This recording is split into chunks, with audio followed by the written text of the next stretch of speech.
Okay, get this. What if we could grow our food underneath the very panels that power our homes? Today, we're going to dive into this brilliant concept called agrivoltaics. It's all about combining solar energy and agriculture on the exact same piece of land. Now, it might sound a little futuristic, but as you'll see, it could be the key to solving two of our biggest challenges at once.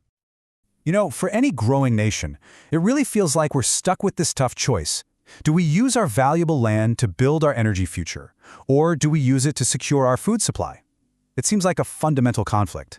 But does it really have to be a choice?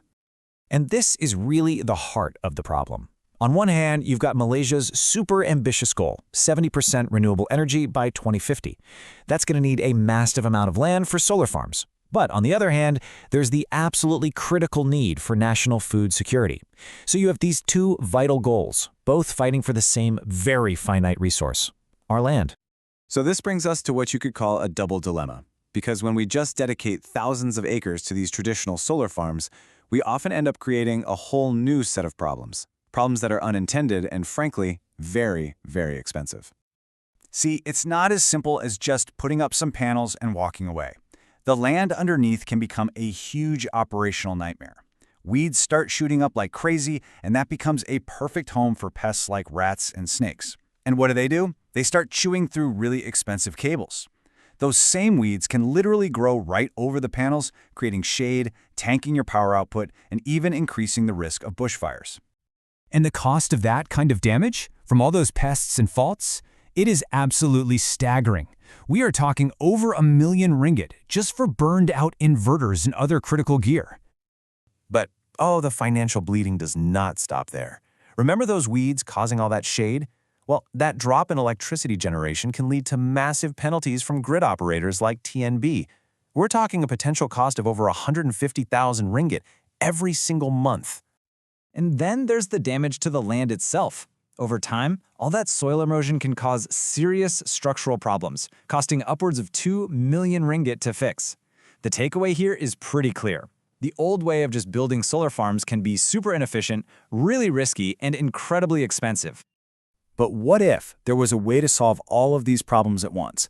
You know, a really elegant solution that's been right there, right under the sun, this whole time. It's called agrivoltaics, and the concept is just beautifully simple. It's the simultaneous use of land for both generating solar power and for agriculture. You really do get the best of both worlds. And this is the powerful idea right at its heart. We can actually stop choosing between energy and food. With agrivoltaics, we can feed the people, the racket, and we can feed the national grid, all at the same time from the very same plot of land. Now, I know what you're thinking. This all sounds great in theory, but is it actually working in the real world? Well, let's take a look at the blueprint that's being developed right here in Malaysia. The answer is yes, absolutely. And this isn't just some small experiment.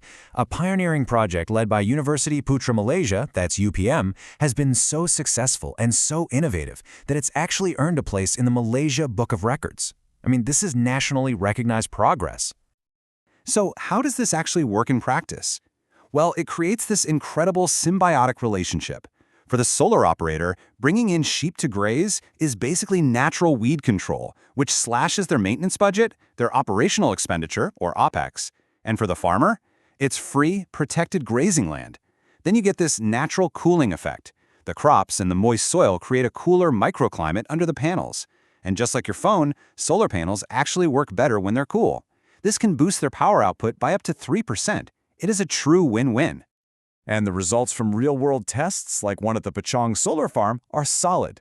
We're seeing major cost savings on things like cutting the grass, plus a measurable boost in power generation just from that natural cooling. But what's really exciting is the new business potential. It's creating opportunities for something called nucleus farming, where the solar farm provides small, ready-to-use lots to local farmers. This gives them access to land and infrastructure they just couldn't afford otherwise. It's a really powerful model for community development. Okay, but let's be real. Rolling this out on a national scale isn't without its obstacles. It's a brilliant solution, for sure, but it's not a magic bullet. There are some very real challenges to making this the new standard.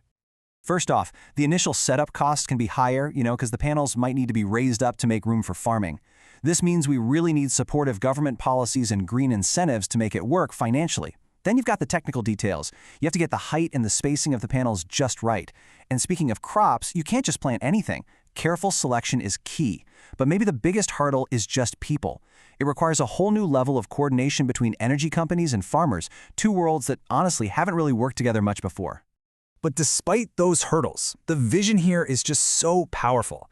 This is about so much more than just panels and plants. It's about powering and feeding tomorrow. It represents a fundamental shift in how we think about land, energy, and food. And this idea has support at the highest levels.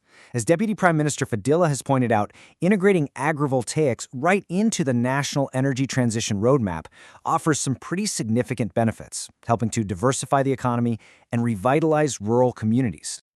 Ultimately, that's what this is all about. Agrivoltaics is a smart, forward-thinking approach that tackles energy security, food security, and land use all at once. It's a solution that feels like it was designed for the challenges of our time.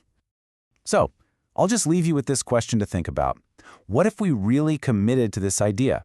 What if every single new solar farm built in this country was also a farm that helped feed our nation?